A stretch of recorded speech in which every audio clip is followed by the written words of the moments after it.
அளவற்ற அருளாளன், நிகரற்ற அன்புடையோன், எல்லாம் அல்ல அல்லாஹுவின் திருப்பெயரால் ஆரம்பம் செய்கிறேன். கண்ணியத்துக்கும் மரியாதைக்கும் உரிய பெரியோர்களே, அன்பு சகோதரர்களே, அஸ்ஸலாமு அலைக்கும் வரஹ்மத்துல்லாஹி வபரகாத்துஹு. திருக்குர்ஆன் ஷரீஃபின் விளக்க உரை நடைபெறுகின்ற இந்த மஜ்லிஸிலே அல்லாஹ் நம்மை பங்கு கொள்ள செய்திருக்கிறான். கடந்த வாரங்களில் குர்ஆன் ஷரீஃபில் அல்லாஹு தஆலா மனிதர்கள் 3 வகையினர்களாக இருப்பது பற்றி, ஒவ்வொரு வகையினருடைய தன்மையை சூரத்துல் பக்ராவினுடைய ஆரம்பத்திலே கூறி வருகிறான். அந்த வகையில் கடந்த வாரம் முனாஃபிகீன் என்னும் நயவஞ்சகர்கள் பற்றி ஒரு சில ஆயத்துக்கள், அதற்கான விளக்கங்களை நாம் கண்டோம். இன்று அல்லாஹு தஆலா கூறக்கூடிய இந்த வசனத்திலே அதே நயவஞ்சகர்களை பற்றி இப்படி குறிப்பிடுகிறான். ஃபீ குலூபிஹிம் மரதுன், அவர்களுடைய இருதயங்களிலே வியாதி இருக்கிறது. ஃபஸாதஹுமுல்லாஹு மரதன், ஏற்கனவே இருந்த வியாதியை விட அல்லாஹ் வியாதியை அதிகப்படுத்தி விட்டான். வலஹும் அதாபுன் அலீமும் பிமா கானூ யக்திபூன், அவர்கள் பொய்யுரைத்த காரணத்தினாலே துன்பம் தரும் வேதனை அவர்களுக்கு இருக்கிறது என்று குறிப்பிடுகிறான். இந்த வசனத்திலிருந்து அந்த முனாஃபிகீன்கள் அவர்களுடைய உள்ளத்தில் இருந்த தீய எண்ணம், நயவஞ்சகர்களுடைய உள்ளத்தில் இருந்த பொறாமை, உள்ளத்தில் ஒன்றை மறைத்து கொண்டு வெளியிலே பொய் சொன்னது, தீய செயல்பாடு, தீய தன்மைகளை அல்லாஹு தஆலா உள்ளத்தின் வியாதி என்று குறிப்பிடுகிறான். அப்படி என்றால் மனிதனுக்கு உடல் சம்பந்தமான வியாதி இருப்பது போல உள்ளத்துக்கு வியாதி என்றும் ஒன்று இருக்கிறது. உடல் ரீதியான வியாதி என்று எப்பொழுது சொல்கிறோம்? மனிதனுடைய உடல் உறுப்புகள் இருக்க வேண்டிய சமச்சீரான நிலையிலிருந்து மாறிவிட்டால் அப்பொழுது அதை வியாதி என்று சொல்கிறோம். கண்ணுக்கு முன்னால் இருக்கக்கூடிய பொருளை மனிதனால் பார்க்க முடிய வேண்டும். பார்க்க முடியவில்லை என்று சொன்னால் கண்ணுக்கு வியாதி என்பதாக பொருள்.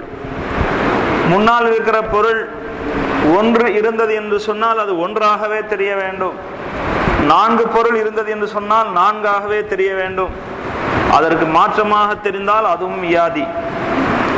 இதே போல மனிதனுக்கு அவனுடைய கையை அவனால் தேவைக்கேற்ப மடக்க, விரிக்க அவனால் முடிய வேண்டும். திடீரென்று அது முடியாமல் போய்விட்டால் அது வியாதி. இப்படி உடலுடைய சீரான இயக்கம், சமச்சீரான அமைப்பு கெட்டுப்போவதைத்தான் வியாதி என்று குறிப்பிடுகிறோம். இதே போல அல்லாஹு தஆலா கல்பு என்னும் உள்ளத்திற்கு சமச்சீரான ஒரு இயக்கத்தை, ஒரு நிலையை அமைத்து வைத்திருக்கிறான். அந்த நிலையிலிருந்து கல்பு மாற்றம் அடைகிற போது அது உள்ளத்துக்கு ஏற்பட்டிருக்கிற ஆத்மார்த்த வியாதி, ஆன்மீக வியாதி என்பதை இங்கே அல்லாஹ் குறிப்பிடுகிறான். ஹஸரத் ரசூலுல்லாஹி ஸல்லல்லாஹு அலைஹி வஸல்லம் அவர்களும் ஒரு ஹதீஸின் வாயிலாக குறிப்பிடுவார்கள். அலா இன்ன ஃபில் ஜஸதி முதுகத்தன், தெரிந்து கொள்ளுங்கள், மனித உடல் உறுப்பிலே ஒரு சிறிய சதை துண்டு இருக்கிறது. அது சீராக இருந்தால் செயல்கள் எல்லாம் சீராக அமையும். அது சீர்கட்டு போனால் மனிதனுடைய செயல்கள் எல்லாம் சீர்கட்டு போய்விடும்.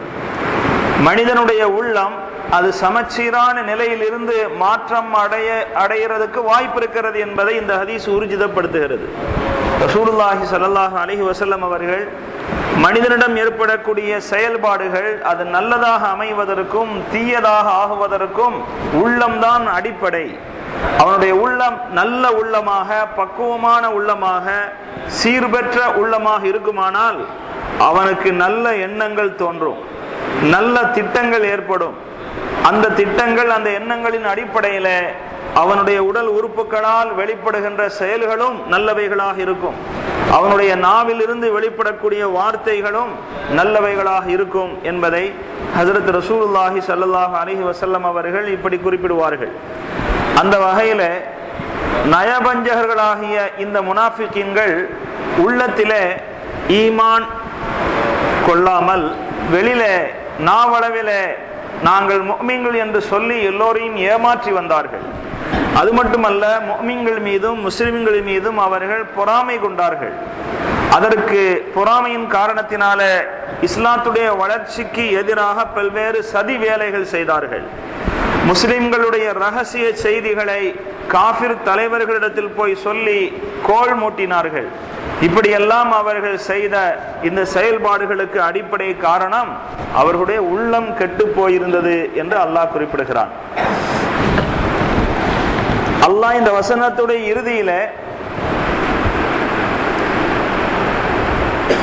வலஹும் அதாபுன் அலீமும் பிமா கானூ யக்திபூன், அவர்களுக்கு பொய் சொல்கிற காரணத்தினால் துன்பம் தரும் வேதனை இருக்கிறது என்று குறிப்பிடுகிறான்.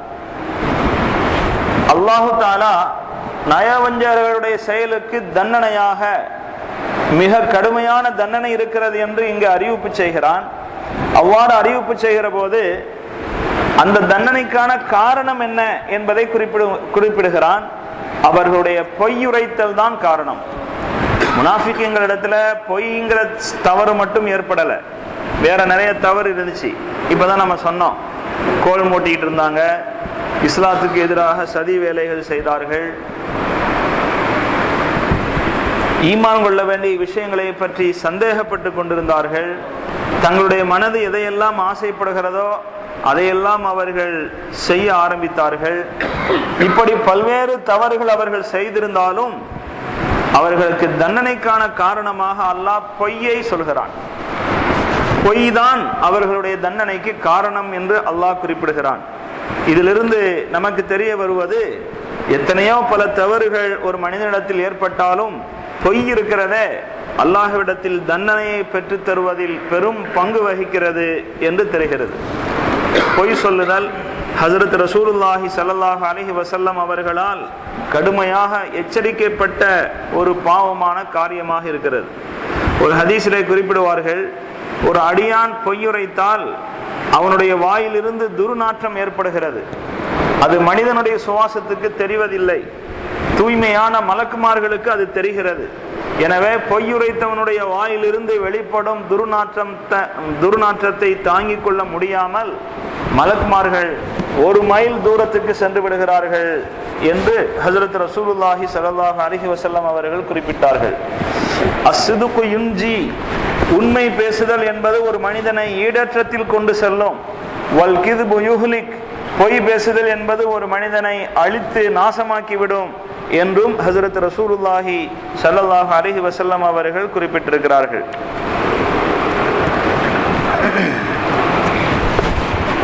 அதனால அல்லாஹுடைய தண்டனைக்கு காரணமான அந்த பொய் நம்மிடத்தில் ஏற்படாமல் நம்மை நாம் பாதுகாத்து கொள்ள வேண்டும்.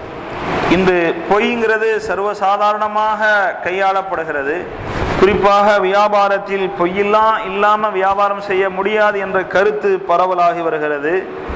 அவ்வாறு ஒரு முஸ்லிம் நினைக்கவும் கூடாது, அவ்வாறு சொல்லவும் கூடாது. ஒரு மனிதன் உண்மைதான் பேசுவேன் என்பதாக உறுதி எடுத்துக்கொண்டான் என்று சொன்னால் அதற்கு தகுந்த சூழ்நிலைகளை அல்லாஹ் ஏற்படுத்தி தருவான்.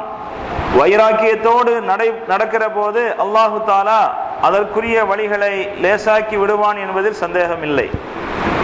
ஹசரத் பாயசீதுல் பிஸ்தாமி ரஹ்மத்துல்லாஹி அலைஹி அவர்கள் பக்தாத் நகரத்திற்கு கல்வி கற்பதற்காக வேண்டி பயணம் புறப்படுகிறார்கள். கல்வி கற்பதற்காக வேண்டி பயணம் புறப்படுகிற போது அவர்களுடைய தாயார் 50 பொற்காசுகளை கொடுத்து, நீ இதை உன்னுடைய செலவுக்காக வைத்துக்கொள், ஆனால் பயணம் புறப்படுவதற்கு முன்பு என்னிடத்தில் நீ ஒரு உறுதிமொழி அளிக்க வேண்டும். உன்னுடைய வாழ்நாளில் எப்பவுமே ஒரு நாள் கூட பொய் சொல்ல மாட்டேன் என்பதாக எனக்கு உறுதிமொழி தர வேண்டும் என்று கேட்டார்கள். அவ்வாறு அவர் உறுதிமொழி கொடுத்து விட்டார். தற்போது பயணம் செய்வதற்காக வேண்டி துரிதமாக பயணம் செய்து முடிப்பதற்கு விரைவு வாகனங்கள் எல்லாம் இல்லாத காலம் அது. பாயசீதுல் பிஸ்தாமி ஒரு வணிக கூட்டத்தோரோடு சேர்ந்து ஒட்டகத்தில் பயணம் செய்வதற்காக வேண்டி இணைந்து கொண்டார். பயணம் புறப்பட்டு போய்கொண்டிருக்கிற வழியிலே வழிப்பறி கொள்ளையர்கள் அந்த காலத்தில் அதிகம். பயணம் என்பது தரை வழியாக மட்டுமே இருந்த காரணத்தினால் எவ்வளவு பெரிய சரக்கு வியாபாரம், அந்த வியாபாரத்தில் கிடைத்த லாபம் எல்லாத்தையுமே தன் கைவசம் எடுத்துதான் செல்ல வேண்டிய சூழ்நிலை. தற்போது அப்படிப்பட்ட சூழ்நிலை இல்லை. ஒரு பெரிய வியாபாரி தன்னுடைய வியாபாரத்திற்கான லாபங்களை எல்லாம் தன்னுடன் தான் எடுத்து செல்ல வேண்டும் என்கிற சூழ்நிலை இல்லை. தன்னுடைய பெயரில் அக்கவுண்ட்ல போட்டு விட்டு பாதுகாப்பாக தன்னுடைய இடத்துக்கு சென்று விடலாம். அப்படிப்பட்ட சூழ்நிலைகள் எல்லாம் இல்லாத அந்த காலத்தில் வழிப்பறி கொள்ளை என்பது மிக அதிகமாக இருந்தது. பாயசீதுல் பிஸ்தாமி அவர்கள் பயணித்துக் கொண்டிருக்கிற அந்த பயண கூட்டத்தை இடையிலே ஒரு வழிப்பறி கொள்ளை கூட்டம் மறித்து கொண்டது. எல்லோரிடத்திலும் இருந்த பொருட்களை வாங்கி கொண்டார்கள். பாயசீதுல் பிஸ்தாமி அவர்கள் பார்ப்பதற்கு எளிமையான உடை உடுத்திருந்த காரணத்தினால் இவரிடத்தில் என்ன இருக்க போகுது என்று ஏளனமாக என்னப்பா வச்சிருக்கிற என்பதாக கேட்டார்கள். என்னிடத்தில் 50 தங்க காசுகள் இருக்கிறது என்று அவர் உண்மையை சொன்னார். ஏனென்றால் தன்னுடைய தாயிடத்தில் நான் என்னுடைய வாழ்நாளில் ஒருபோதும் பொய் சொல்லவே மாட்டேன் என்று உறுதிமொழி அளித்திருந்தார். அவ்வாறு உண்மை சொன்னதற்கு பிறகும் கூட அவர்களுக்கு நம்பிக்கை வரவில்லை. விபரம் இல்லாதவனாக இருப்பானோ, இவன் விபரம் குறைவானவனாக இருப்பான் போல் தெரிகிறது, இவனிடத்தில் 50 தங்க காசுகள் எப்படி இருக்க முடியும் என்று விட்டுவிட்டார்கள். கொள்ளையர்கள் தன்னுடைய தலைவரிடத்தில் சென்று பொருட்களை எல்லாம் ஒப்படைத்த போது தலைவன் கேட்டான், இந்த வணிக கூட்டத்தில் இருந்த எல்லாரிடத்திலும் இருப்பதை புடுங்கி விட்டீர்களா என்று கேட்டான். அவர்கள் சொன்னார்கள், எல்லாரிடத்திலும் வாங்கிட்டேன், அந்த பையன்கிட்ட மட்டும் வாங்கல. நாங்க அவரிடத்துல கேட்டதுக்கு இப்படி சொன்னான், அவனிடத்தில் அவ்வளவெல்லாம் இருக்குமாங்கிற நம்பிக்கை எனக்கு இல்லை என்று சொன்ன போது அந்த பையனை தன்னிடத்தில் அழைத்து வரும்படி அந்த கொள்ளை கூட்ட தலைவன் சொன்னான். பாயசீதுல் பிஸ்தாமி அவர்கள் அந்த தலைவனிடத்தில் சென்றும் கூட கொஞ்சமும் தயங்காமல் என்ன வச்சிருக்கிறாய் என்று கேட்டபோது என்னிடத்தில் 50 தங்க நாணயங்கள் இருக்கின்றன என்று எடுத்து காட்டினார். என்ன நீ பைத்தியமா, உனக்கு நாங்க தான் கொள்ளடிக்கிறோம், அநியாயமா அக்கிரமா பிடுங்குறோம்னு தெரியுது, அப்படி இருந்தும் கூட எங்களிடத்துல இவ்வளவு ஓப்பனா சொல்றியே, இதை ஒழிச்சு சாமர்த்தியமா கொண்டு போகணுங்கிற எண்ணம் உனக்கு வரலையா அப்படின்னு சொல்லி கேட்டபோது அவர் அடக்கமாக சொன்னார், நான் பயணம் புறப்பட்டு வருகிற போது என்னுடைய தாயார் வாழ்நாளில் எப்பொழுதுமே பொய் சொல்ல மாட்டேன் என்று உறுதிமொழி தா என்பதாக என்னிடத்தில் உறுதிமொழி வாங்கினார்கள். அவருடைய இடத்தில் நான் கொடுத்த உறுதிமொழிக்கு வாக்குறுதிக்கு மாற்றம் செய்வதற்கு எனக்கு மனம் இல்லை என்று சொன்னபோது இந்த ஒரு வார்த்தை கல் நெஞ்சம் படைத்த, எல்லோரிடத்திலும் வம்படியாக பொருட்களை பிடுங்கி அதில் சுகம் காணுகிற கொடூர குணம் படைத்த அந்த கொள்ளை கூட்ட தலைவனின் உள்ளத்தையே கரைய செய்தது இந்த வார்த்தை. யோசிக்க ஆரம்பித்தார், உன்னுடைய தாயிடத்தில் நீ கொடுத்த வாக்குறுதிக்கு மாற்றம் செய்வதற்கே தயங்குகிறாய், பயப்படுகிறாய், என்னை படைத்த ரப்புடைய வாக்குறுதிக்கு நான் எவ்வளவு மாற்றம் செய்து கொண்டிருக்கிறேன் என்று சொல்லி தன்னுடைய அந்த தீய செயலில் இருந்து அவர் தௌபா செய்தார். முழு கூட்டத்தினர்களும் திருந்தினார்கள் என்பது வரலாறு. இவ்வாறு மனிதன் தன்னுடைய வாழ்க்கையில் உண்மைதான் பேசுவது என்கிற முடிவுக்கு வந்துவிட்டால் அதற்கேற்ற சூழ்நிலைகளை அல்லாஹு தாலா உருவாக்கி தருவான். நாம் இந்த உலகத்துடைய லாபம், இந்த உலகத்துடைய ஆதாயம், இந்த உலகத்தில் ஏற்படுகின்ற சிக்கல் சிரமம், இது போன்றவைகளையே பெரிதாக மனதில் வைத்து கொண்டு வாழ வேண்டும் என்று நினைக்கிற காரணத்தினால்தான் நமக்கு பொய் சொல்வது, அதனுடைய விபரீதம், பொய் சொல்லாமல் வாழ்வதனுடைய முக்கியத்துவம் அதுவெல்லாம் தெரியாமல் போய்விடுகிறது. அல்லாஹு தாலா இந்த குர்ஆன் ஷரீஃபில் பொய் சொல்கிற காரணத்தினால் வேதனை உண்டு என்று எச்சரிக்கை செய்திருப்பது சர்வசாதாரணமாக பொய் பேசிக் கொண்டிருப்பவர்களுக்கு இன்னும் அது எச்சரிக்கையாகவே அமைகிறது என்பதை இந்த நேரத்தில் நாம் கவனத்தில் கொள்ள வேண்டும். அல்லாஹ் சுப்ஹானஹு வ தஆலா அதற்கு அடுத்த ஆயத்திலே وَإِذَا قِيلَ لَهُمْ لَا تُفْسِدُوا فِي الْأَرْضِ قَالُوا إِنَّمَا نَحْنُ مُصْلِحُونَ அந்த மக்களிடத்தில் பூமியில் நீங்கள் விஷமம் செய்யாதீர்கள் என்று அவர்களிடத்தில் சொல்லப்பட்டால் நாங்கள் சீர்திருத்தவாதிகளாக்கும், நாங்கள் ஒன்றும் விஷமம் செய்பவர்கள் அல்ல என்று மறுத்து பேசுகிறார்கள். விஷமத்தனமான செயல்பாடுகளை முடுக்கி விடுபவர்கள், மும்முரமாக செய்பவர்கள், இப்படிலாம் செய்யாதீங்க என்று சொன்னால் நாங்கள் சீர்திருத்தவாதிகள் என்பதாக தங்களை பற்றி அவர்கள் கூறுகிறார்கள். இதை சொல்லிவிட்டு அல்லாஹ் சொல்கிறான், அலா இன்னஹும் ஹுமுல் முஃப்ஸிதூன, தெரிந்து கொள்ளுங்கள், நிச்சயமாக அவர்கள் விஷமிகள் தான். வலாக்கின் லா யஅலமூன் வலாக்கின் லா யஷ்உரூன், ஆனாலும் அதை அவர்கள் உணராமல் இருக்கிறார்கள். தாங்கள் செய்வது பாவமான காரியம், தாங்கள் செய்வது அநியாயம், அட்டுழியம், குழப்பம், இதையெல்லாம் அவர்கள் செய்து கொண்டு தாங்கள் நல்ல காரியத்தில் தான் ஈடுபடுகிறோம் என்று வேறு வாதமிடுகிறார்கள். இவர்கள் இதை உணரமாட்டார்கள் என்று அல்லாஹு தஆலா சொல்கிறான். ஒரு விஷயம் தன்னிடத்தில் என்ன குறைபாடு என்று ஒரு மனிதனுக்கு தெரிந்தால் அவன் திருந்துவதற்கான வாய்ப்புகள் உண்டு. தான் செய்வதையே நல்லது என்று நினைத்துக் கொண்டிருப்பவனுக்கு திருந்துவதற்கான வாய்ப்பே கிடைக்காது. அரபியிலே ஜஹல், அறியாமை என்பதை இரண்டு வகையாக பிரித்து சொல்வார்கள். ஜஹல பசீத், இன்னொன்று ஜஹல முரக்கப். ஜஹல பசீத்னா என்ன? ஒரு அறியாமை. ஒரு அறியாமை அப்படிங்கிறது என்னன்னா, ஒருவர் என்னிடத்தில் வந்து கேட்கிறார், காடி ஓட்ட தெரியுமா அப்படின்னு. நான் ஓட்ட தெரியாதுன்னு சொல்லிட்டேன். இப்ப எனக்கு ஒரு ஞானம் இருக்கு. என்ன ஞானம் இருக்கு? ஓட்ட தெரியாதுங்கிறது தெரியுது. ஆனா ஒருவர் காடி ஓட்ட தெரியுமான்னு கேட்கிற போது தெரியும் என்றே சொல்கிறார். இவர் என்ன நினைச்சுக்கிட்டாரு? எல்லாரும் என்ன செய்யறாங்க?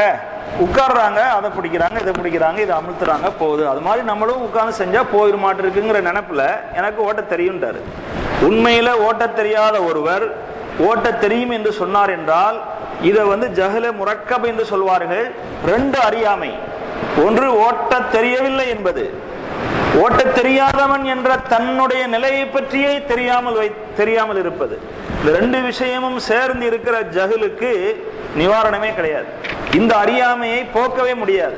தன்னை பற்றி தனக்கு இந்த விஷயமெல்லாம் தெரியாது என்று நினைப்பவன் தான் தெரிந்து கொள்வதற்கான வழியை தேடுவான். தான் தான் தெரிந்தவனாயிற்றே என்ற நினைப்பிலே இருப்பவன் அதற்கான முயற்சியும் செய்ய மாட்டான், அதற்காக வேண்டியான வழிமுறைகளையும் தேடிக்கொள்ள மாட்டான்.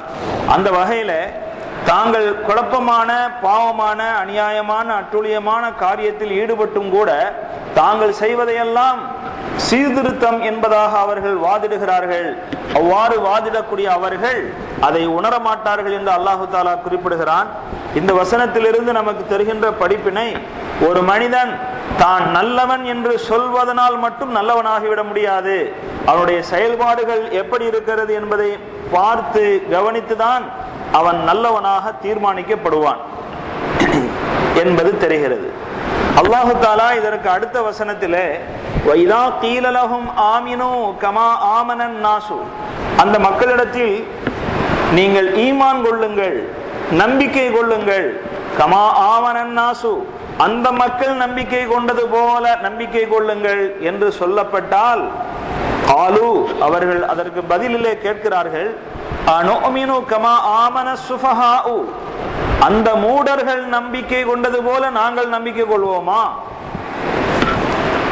அல்லாஹு தாலா இந்த இடத்திலே குறிப்பிடுகின்ற அன்னாஸ், அந்த மக்கள் ஈமான் கொண்டது போல என்று யாரை குறிப்பிடுகிறான் என்றால் சஹாபாக்களை குறிப்பிடுகிறான். உண்மையாக மெய்யாகவே ஈமான் கொண்டு ரசூல் ஸல்லல்லாஹு அலைஹி வஸல்லம் அவர்களுக்கு உதவியாக பக்கபலமாக இருக்கக்கூடிய அந்த மக்கள், அவர்களுடைய ஈமான் எந்த தரத்தில் இருக்கிறதோ அதே தரத்தில் நீங்களும் ஈமான் கொள்ளுங்கள். அவர்கள் வெளிரங்கமாக ஈமான் கொண்டதாக சொல்கிறார்கள், அதற்கு ஏற்றவாறு அவர்களுடைய உள்ளமும் ஈமான் கொண்டவைகளாகவே இருக்கிறது. அதுபோன்று நீங்கள் மாறிவிடுங்கள். உள்ளத்தால் குஃப்ரை வைத்துக் கொண்டு வெளிப்படையிலே தாங்கள் முஸ்லிம் என்று சொல்லிக் கொண்டிருக்காதீர்கள் என அவர்களிடத்தில் சொல்லப்பட்டால், அதற்கு பதிலிலே சஹாபாக்களை பற்றி அவர்கள் என்ன சொல்கிறார்கள்? மூடர்கள் ஈமான் கொண்டது போல நாங்கள் ஈமான் கொள்வோமா என்று கேட்கிறார்கள். அல்லாஹ் அதற்கு பதிலடியாக, அலா இன்னஹும் ஹுமுஸ் சுஃபஹாஉ, தெரிந்து கொள்ளுங்கள், நிச்சயமாக அவர்கள்தான் மூடர்கள், வலாக்கின் லா யஅலமூன், ஆனாலும் அதை அவர்கள் அறிய மாட்டார்கள் என்று அல்லாஹ் குறிப்பிடுகிறான். கண்ணியத்துக்குரிய பெரியோர்களே, இந்த வசனத்தில் நம்மளுடைய கவனத்தில் கொள்ள வேண்டிய சில விஷயம் இருக்கிறது. ஒன்று என்னவென்றால், அல்லாஹு தாலா இங்கே முனாஃபிக்குகளாகிய அந்த மக்களை பார்த்து ஈமான் கொள்ளுங்கள் என்கிற செய்தியை சொல்கிற போது வெறுமனே சொல்லாமல் சில பேருடைய ஈமானை ஒப்பிட்டு காட்டுகிறான். அவங்கள மாதிரி ஈமான் கொள்ளுங்க என்று ஒப்பிட்டு காட்டுகிறான். அப்போ யாரை போன்று ஈமான் கொள்ளும்படி அல்லாஹ் சொல்கிறானோ அவங்களுடைய ஈமான் அல்லாஹ்விடத்தில் ஏற்றுக்கொள்ளப்பட்டாகிவிட்டது என்று தெரிகிறது. அவர்களை பற்றிய அல்லாஹு தாலாவுடைய திருப்தி இங்கே வெளிப்படுகிறது. நம்மளுடைய பையன் நீ அவனை மாதிரி படிக்கணும்னா அப்படின்னு சொல்லி எப்ப சொல்வோம்? இன்னொருவனுடைய படிப்பு நமக்கு திருப்திகரமாக இருக்குமானால் அப்பொழுதுதான் சொல்வோம். நீ அந்த பையனை போன்று நடந்து கொள்ள வேண்டும் என்பதாக சொல்கிறோம். அவ்வாறு ஒப்பிட்டு காட்டப்படுகிற பையனுடைய நடத்தை நமக்கு திருப்தியாக இல்லை என்றால் அவ்வாறு நாம் சொல்ல மாட்டோம். அல்லாஹு தாலா இந்த வசனத்திலே சஹாபாக்களுடைய ஈமானை மேற்கோள் காட்டி அவர்களுடைய ஈமானை போன்று நீங்கள் ஈமான் கொள்ளுங்கள் என்று குறிப்பிடுவதனால சஹாபாக்களுடைய ஈமான் அல்லாஹ்விடத்தில் அங்கீகரிக்கப்பட்டு விட்டது என்பதை உணரலாம். அது மட்டுமல்ல, சஹாபாக்கள் அல்லாஹுடைய திருப்திக்குள்ளானவர்கள் என்பதை இந்த வசனத்தில் இருந்து மட்டுமே நாம் தெரிந்து கொள்ள முடிகிறது. அந்த அளவுக்கு சஹாபாக்களுடைய ஈமான் உயர்ந்த ஈமானாக, மற்றவர்களுக்கு அடையாளமாக காட்டப்படும் அளவுக்கு, மற்றவர்களுடைய ஈமானுக்கு ஒரு ஓமானம் சொல்லப்படும் அளவுக்கு சஹாபாக்களுடைய ஈமான் உயர்ந்திருக்கிறது என்பதற்கு திருக்குர்ஆனுடைய இந்த ஆயத் மிகப்பெரிய சான்றாக இருக்கிறது. எனவே சஹாபாக்களை பற்றிய மரியாதை, சஹாபாக்களை பற்றிய கண்ணியம் நம்முடைய மனதிலே ஆழமாக பதிந்திருக்க வேண்டும். அல்லாஹு தாலாவால் அவர்களுடைய ஈமானை போன்று என்று ஒப்பிட்டு காட்டப்படும் அளவுக்கு சஹாபிகளுடைய ஈமான் வலுமிக்கதாக, அந்தஸ்து நிறைந்ததாக இருந்திருக்கிறது. ஹஜ்ரத் ரசூலுல்லாஹி ஸல்லல்லாஹு அலைஹி வஸல்லம் அவர்கள் சொல்வார்கள், ஒரு ஹதீஸிலே வருகிறது, லவ் உஸின ஈமானு அபீ பக்ரின், ஹஜ்ரத் அபூபக்கர் ரலியல்லாஹு அன்ஹு அவர்களுடைய ஈமான் தராசிலே நிறுக்கப்பட்டது, பி ஈமானில் ஆலமீன, அகில உலகத்தில் வாழுகின்ற முஃமின்கள் எல்லோருடைய ஈமானுக்கும் எடை போட்டு நிறுக்கப்பட்டால் லரஜஹ மீசானுஹு, அபூபக்கர் ரலியல்லாஹு அன்ஹு அவர்களுடைய தராசு தான் தாழ்ந்திருக்கும், அதுதான் கனமிக்கதாக இருக்கும் என்று ஹஜ்ரத் ரசூலுல்லாஹி ஸல்லல்லாஹு அலைஹி வஸல்லம் அவர்கள் சொன்ன இந்த ஹதீஸும் கூட சஹாபாக்களுடைய ஈமான் ஒரு உரைக்கல்லாக, அவர்களுடைய ஈமான் போன்று எதுவரையிலும் மற்றவர்களுடைய ஈமான் ஆகவில்லையோ அதுவரையிலும் அது பரிபூர்ணம் அடையாது என்பது தெரிகிறது. குர்ஆனை நம்பினார்கள், நபிமார்களை நம்பினார்கள், ரசூல் ஸல்லல்லாஹு அலைஹி வஸல்லம் அவர்களை ஏற்றுக்கொண்டார்கள், மரணத்திற்கு பிறகு உள்ள வாழ்க்கையை நம்பினார்கள், சொர்க்கம் உண்டு என்று நம்பினார்கள், நரகம் உண்டு என்று அஞ்சினார்கள். இப்படி அவர்கள் எது பற்றியெல்லாம் ஈமான் கொண்டார்களோ அது பற்றியெல்லாம் ஈமான் கொள்ளாமல் அல்லாஹு தாலாவிடத்தில் அந்த ஈமானுக்கு அங்கீகாரம் கிடையாது என்பதை இதிலிருந்து தெரிந்து கொள்ளலாம். சஹாபாக்கள் சாதாரணமானவர்கள் அல்ல.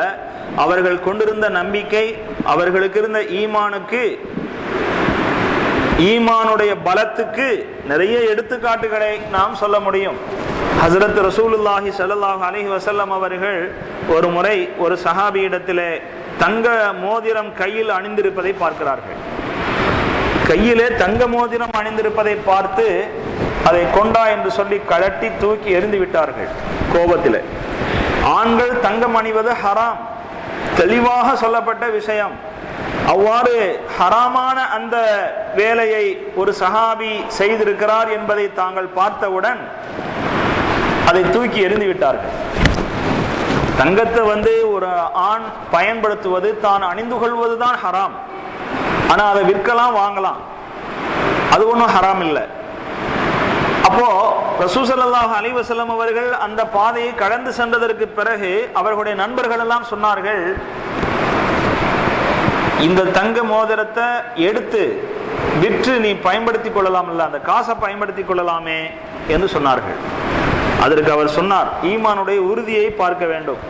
இவர் இவ்வளவு உறுதியோடு சொன்னதிலிருந்து தெரிந்து கொள்ளலாம், தங்கம் ஆண்களுக்கு ஹராமாக்கப்பட்ட செய்தி அதுவரையிலும் அவருக்கு தெரியாமல் இருந்திருக்க வேண்டும். எனவேதான் அவர் அணிந்திருப்பார்.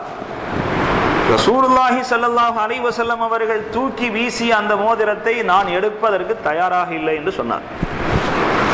அந்த அளவுக்கு ஈமானுடைய பக்குவம் இன்று இருக்கிறதா நமக்கு? ரசூலுல்லாஹி ஸல்லல்லாஹு அலைஹி வஸல்லம் அவர்களுடைய வெறுப்புக்குள்ளான அந்த மோதிரம் எனக்கு தேவையில்லை என்று ஒதுக்குவதற்கு தயாராக இருந்தார். அவ்வளவு பக்குவப்பட்ட ஈமான் அவர்களுடைய ஈமான். ஹஜ்ரத் ரசூலுல்லாஹி ஸல்லல்லாஹு அலைஹி வஸல்லம் அவர்களுடைய தோழர்களிடத்தில் இருந்த ஈமானிய வலிமைக்கு இன்னும் நிறைய எடுத்துக்காட்டுகளை சொல்லலாம். ஹஜ்ரத் உமர் ரலியல்லாஹு அன்ஹு அவர்களுடைய ஆட்சி காலத்தில் எகிப்துக்கு ஒரு படை அனுப்பி வைக்கப்பட்டிருந்தது. ஹஜ்ரத் அப்துல்லாஹ் இப்னு அம்ர் இப்னு ஆஸ், ஹஜ்ரத் அம்ர் இப்னு ஆஸ் ரலியல்லாஹு அன்ஹு அவர்கள் மீண்டும் 3000 பேர் எங்களுக்கு தேவை, படை வீரர்கள் 3000 பேரை அனுப்பி வையுங்கள் என்று கேட்டுக்கொண்ட போது ஹஜ்ரத் உமர் ரலியல்லாஹு அன்ஹு அவர்கள் 3 பேரை அனுப்பி வைத்தார்கள். அதில் ஒருவர் மிக்தாத் இப்னுல் அஸ்வத். 3 பேரை அனுப்பி வைத்து சொன்னார்கள், ஈமானிய பலம் இருக்கிற காரணத்தினால் இந்த 3 பேரும் 3000 பேர்த்துக்கு சமம் என்று சொன்னார்கள். அது உண்மையும் கூட. அல்லாஹு தாலா அது மாதிரி ஆரம்பத்தில் ஈமானிய வலிமையை சஹாபாக்களுக்கு தந்திருந்தான்.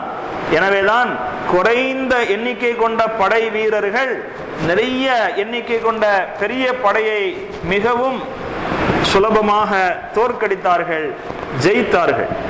ஹஜ்ரத் ரசூலுல்லாஹி ஸல்லல்லாஹு அலைஹி வஸல்லம் அவர்களுடைய சஹாபாக்களில் ஹஜ்ரத் அப்துல்லாஹ் இப்னு மஸ்ஊத் ரலியல்லாஹு அன்ஹு அவர்கள் சொல்வார்கள், மன் கான மின்கும் முத்தஅஸ்ஸியன் ஃபல்யதஅஸ்ஸ பி அஸ்ஹாபி முஹம்மதின். உங்களில் யாராவது இன்னொருவருடைய வழிமுறையை பார்த்து அப்படியே பின்பற்ற வேண்டும் என்ற விருப்பம் உள்ளவராக இருந்தால் ரசூலுல்லாஹ்வுடைய சஹாபாக்களை பின்பற்ற நாடுங்கள். ஏனென்றால் அந்த சஹாபிகள் ஃபஇன்னஹும் கானூ அபர்ர ஹாதிஹில் உம்மா, இந்த உம்மத்திலே மிக நல்ல உள்ளம் படைத்தவர்களாக இருந்தார்கள். வஅமகஹா இல்மன், இந்த உம்மத்தினர்களிலேயே அதிக ஆழமான கல்வி அறிவு உள்ளவர்களாக இருந்தார்கள். வஅக்வமஹா ஹதியன், மிக சீரான நேரான நடைமுறை கொண்டவர்களாக இருந்தார்கள். வஅஹ்ஸனஹா ஹாலன், மேலும் நல்ல நிலைமையை அவர்கள் மேற்கொண்டவர்களாக வாழ்ந்தார்கள். கௌமன் இக்தாரஹுமுல்லாஹு லிதஅவதி லிசுஹபதி நபியிஹி, தன்னுடைய நபியின் நட்புக்காக இவர்களை அல்லாஹு தஆலா தேர்ந்தெடுத்து கொண்டான். வ இகாமதி தீனிஹி, தன்னுடைய மார்க்கத்தை நிலைநிறுத்துவதற்காக இந்த சஹாபாக்களை அல்லாஹ் தேர்ந்தெடுத்து கொண்டான். இவர்கள் யதார்த்தமாக வாழ்ந்தவர்கள், இஸ்லாத்தை ஏற்றுக்கொண்டவர்கள் என்பதல்ல. அந்த காலத்திலே இவர்கள் மூலமாக இஸ்லாத்திற்கு வலு ஏற்பட வேண்டும் என்று அல்லாஹு தஆலா திட்டமிட்டு தேர்ந்தெடுத்து கொண்டான். ஃபஅரிஃபூ லஹும் ஃபضலஹும், எனவே அவர்களுடைய மேன்மையை நீங்கள் உணருங்கள். வத்தபிஊஹும் ஃபீ ஆசாரிஹிம், அவர்களுடைய அடிச்சுவடுகளை பின்பற்றி வாழுங்கள். ஃபஇன்னஹும் கானூ அலல் ஹுதல் முஸ்தகீம், ஏனென்றால் அவர்கள் நேரான பாதையில் இருந்தார்கள் என்று ஹஜ்ரத் அப்துல்லாஹ் இப்னு மஸ்ஊத் ரலியல்லாஹு அன்ஹு அவர்கள் குறிப்பிடக்கூடிய இந்த செய்தி அல்லாஹ் கூறுகிறானே, ஆமினு கமா ஆமனன் நாசு, அந்த சஹாபாக்கள் ஈமான் கொண்டது போல நீங்களும் ஈமான் கொள்ளுங்கள். இஸ்லாத்தினுடைய அஸ்திவாரமே ஈமான் தான். அந்த ஈமானுடைய விஷயத்திலேயே சஹாபாக்களை பின்பற்றும்படி, சஹாபாக்களுடைய ஈமானை போன்று ஈமான் கொள்ளும்படி அல்லாஹ் சொல்கிறான் என்று சொன்னால் மற்ற நடைமுறைகளை பற்றி நாம் என்ன சொல்ல வேண்டும்? ஹஜ்ரத் அப்துல்லாஹ் இப்னு ஹுதாஃபத்து ஸஹமி ரலியல்லாஹு அன்ஹு அவர்களுடைய வாழ்க்கையில் ஏற்பட்ட ஒரு நிகழ்வு அவர்கள் மனதில் இருந்த ஈமானிய பலத்திற்கு மிகப்பெரிய ஒரு எடுத்துக்காட்டாகும். ஹஜ்ரத் உமர் ரலியல்லாஹு அன்ஹு அவர்கள் ரோம் நாட்டை நோக்கி ஒரு படையை அனுப்பியிருந்தார்கள். அதில் அப்துல்லாஹ் இப்னு ஹுதாஃபத்து ஸஹமி ரலியல்லாஹு அன்ஹு அவர்களும் ஒருவராக இருந்தார். எதிர்பாராத விதமாக ரோம் நாட்டு இராணுவத்தினால் இவர்கள் கைது செய்யப்பட்டு விடுகிறார்கள். கைது செய்யப்பட்ட ஹஜ்ரத் அப்துல்லாஹ் இப்னு ஹுதாஃபா அஸ்-ஸஹமி ரலியல்லாஹு அன்ஹு அவர்களை நீ கிறிஸ்தவனாகிவிடு, மதம் மாறிவிடு என்பதாக அரசன் மிரட்டினான். அவ்வாறு நீ மாறினால் என்னுடைய ஆட்சி அதிகாரத்தில் பாதியை உனக்கு தருகிறேன் என்ற ஆசை வார்த்தை காட்டினான். அவைகளுக்கெல்லாம் இவர்கள் கொஞ்சமும் மயங்குவதாக இல்லை, உறுதியோடு நின்றார்கள். நீ இந்த நாட்டுடைய அரசாட்சி என்ன, முழு அரபுலக நாட்டின் அரசாட்சியும் எனக்கு தந்தாலும் கூட எனக்கு நான் இஸ்லாத்தை விட்டு பின்வாங்குவதாக இல்லை என்று அழுத்தமாக மறுத்து விடுகிறார்கள். இவர்கள் ஆசை வார்த்தை காட்டினால் அதனாலெல்லாம் இவர்களை மாற்றிவிட முடியாது என்று உணர்ந்த அவன் அச்சுறுத்துவதற்கு ஆரம்பித்தான், பயங்காட்டுவதற்கு ஆரம்பித்தான். உன்னை நான் கொன்று விடுவேன் என்பதாக சொன்னான்.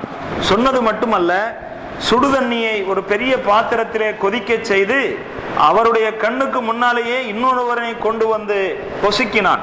இதை பார்த்து அவர்கள் பயந்து விடுவார்கள், இதே போன்ற கதி உனக்கும் ஏற்பட்டுவிடும், எனவே இதிலிருந்து நீ தப்பித்துக் கொள்வதற்காக ஈமானிலிருந்து மாறிவிடு, கிறிஸ்தவனாக மாறிவிடு என்பதாக மிரட்டி பார்த்தார்கள்.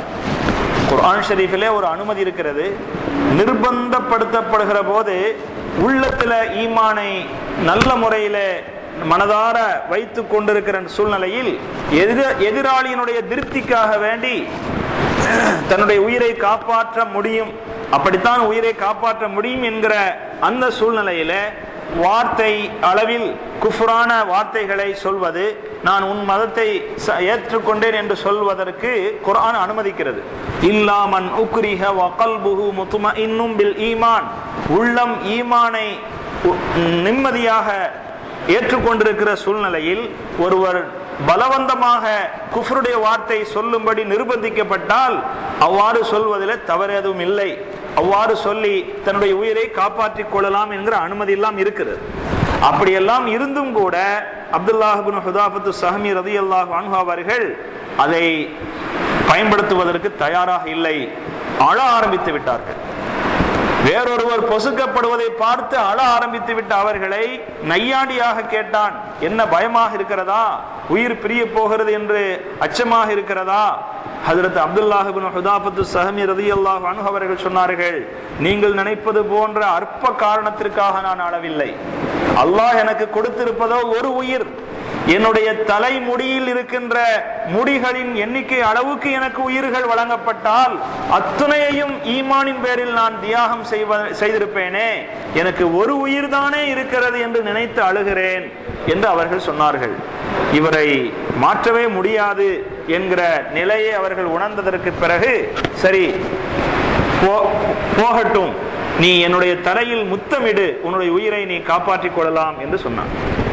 ஹஜ்ரத் அப்துல்லாஹ் இப்னு ஹுதாஃபத்து ஸஹமி அவர்கள் இஸ்லாத்தை ஏற்றுக்கொள்ளாத, அல்லாஹு தாலாவால் முஷ்ரிக்கீன்கள் எல்லாம் நஜிஸ் என்று சொல்ல குர்ஆனில் கூறியிருக்கிற அத்தகைய ஒருவனுடைய தலையில் நாம் முத்தமிடுவதா என்று தயக்கம் இருந்தாலும் அவர்கள் என்னை விடுதலை செய்வதாக இருந்தால் போதாது, நீ என்னுடைய தோழர்களில் யாரெல்லாம் கைது செய்து வைத்திருக்கிறாயோ எல்லோரையும் விடுதலை செய்வதாக இருந்தால் நான் அதற்கு தயார் என்றார்கள். அவ்வாறே அந்த அரசனுடைய நெற்றியிலே முத்தமிட்டு தன்னுடைய சுய மரியாதையெல்லாம் அங்கே இழந்து ஈமானை பாதுகாத்து தன்னையும் தன்னுடைய தோழர்களையும் பத்திரமாக மீட்டு ஹஜ்ரத் உமர் ரலியல்லாஹு அன்ஹு அவர்களிடத்தில் வந்து சேர்ந்தார்கள். இந்த செய்தினை கேட்ட ஜனாதிபதி ஹஜ்ரத் உமர் ரலியல்லாஹு அன்ஹு அவர்கள் மக்களை எல்லாம் அழைத்து ஒரு பொது அறிவிப்பு செய்தார்கள். இவ்வளவு சாதுரியமாக தன்னுடைய சுயமரியாதை தன்மானத்தையும் இழந்து தன்னையும் தன்னுடைய ஈமானையும் தன்னுடைய தோழர்களையும் பாதுகாப்பாக இவர்கள் மீட்டு வந்திருக்கிறார்கள்.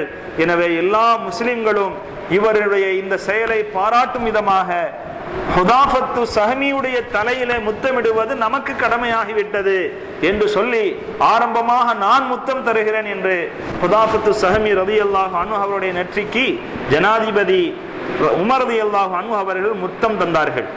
இது சாதாரணமாக முத்தம் தந்தது என்பதாக கருத முடியாது. தற்காலத்திலே மிகப்பெரிய சாதனை புரிந்து விட்டவர்களுக்கு கோல்டு மெடல் கொடுத்து கௌரவிக்கப்படுகிறது அல்லவா, அதைவிட பெரிய கௌரவிப்பாகத்தான் இதை நாம் கருத வேண்டும். அக்காலத்திலே ஜனாதிபதியின் மூலமாக ஒரு பொது அவையிலே ஒருவருக்கு இவ்வாறு முத்தமிட்டு முத்தம் தந்து கௌரவப்படுத்துதல் என்பது அது கோல்டு மெடல் தந்து கௌரவப்படுத்தியதல்ல, அதைவிட மேலாக கௌரவப்படுத்தியதற்கு சமம். ஹஜ்ரத் அப்துல்லாஹ் இப்னு ஹுதாஃபத்து ஸஹமி அவர்களுடைய வாழ்க்கையில் ஏற்பட்ட இந்த ஈமானுடைய உறுதி நமக்கெல்லாம் ஒரு படிப்பனையாக இருக்கிறது. இப்படிப்பட்ட உறுதியான ஈமான் கொண்ட உயர்தரமான ஈமான் கொண்ட அந்த சஹாபாக்களை அல்லாஹு தாலா மேற்கோள் காட்டி அவர்களுடைய ஈமான் போல நீங்கள் ஈமான் கொள்ளுங்கள் என்று இது முனாஃபிக்குகளாகிய குறிப்பிட்ட ஒரு சாராருக்கு இறங்கிய விஷயமாக இருந்தாலும் உலகத்தில் இருக்கிற எல்லோரையும் பார்த்து குர்ஆன் கூறும் அறைகூவல் என்பதாகத்தான் நாம் விளங்கிக் கொள்ள வேண்டும். நம்மை பார்த்தும் அது சொல்லிக்கொண்டே இருக்கிறது, உங்களுடைய ஈமானை சஹாபாக்களுடைய ஈமானை போன்று ஆக்கி கொள்ளுங்கள். நாம் அதை எந்த அளவுக்கு ஆக்கி இருக்கிறோம், எந்த அளவுக்கு ஈமானுடைய வலிமை பெற்றவர்களாக நாம் இருக்கிறோம் என்று இந்த நேரத்தில் நாம் சிந்தனை செய்து பார்க்க வேண்டும். அல்லாஹ் சுப்ஹானஹு வ தஆலா சஹாபாக்களை போன்ற வலிமை மிக்க ஈமானை நமக்கு தந்தல்வானாக. சஹாபாக்களை போன்ற பக்குவமான வாழ்க்கை வாழக்கூடிய ஹஜ்ரத் ரசூலுல்லாஹி ஸல்லல்லாஹு அலைஹி வஸல்லம் அவர்களுடைய சுன்னத்துகளை பின்பற்றி வாழ்ந்து ஈமானின் மீதே மரணிக்கின்ற நல்ல தௌஃபீகை நமக்கு செய்தருள்வானாக. சுப்ஹானல்லாஹி வ பிஹம்திஹி சுப்ஹானக்கல்லாஹும்ம வ பிஹம்திக நஷ்ஹது அல்லா இலாஹ இல்லா அன்த வ நஸ்தக்ஃபிருக வ நதூபு இலைக். சுப்ஹான ரப்பிக ரப்பில் இஸ்ஸத்தி அம்மா யசிஃபூன் வ ஸலாமுன் அலல் முர்ஸலீன் வல்ஹம்துலில்லாஹி ரப்பில் ஆலமீன். அஸ்ஸலாமு அலைக்கும் வ ரஹ்மத்துல்லாஹி வ பரகாத்துஹு.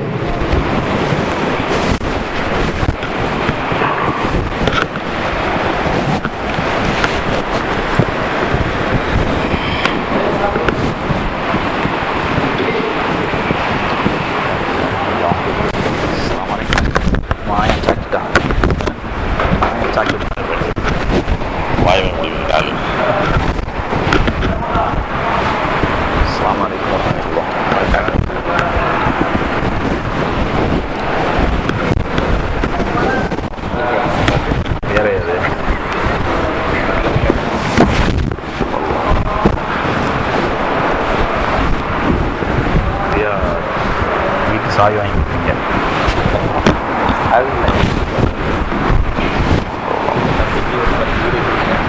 அப்படியா? எடுத்த உடனே 10 வீடு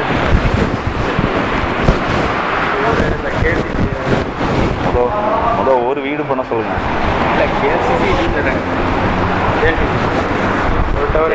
வாங்கிடலாம், நல்ல வேலை தான். சொல்லுங்க மாத்திரம் document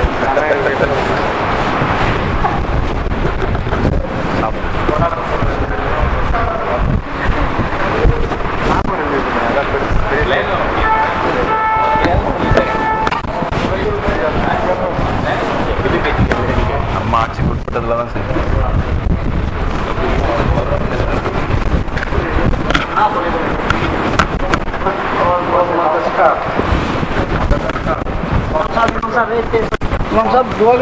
satu semua orang sama-sama. Semua satu. Ada banyak.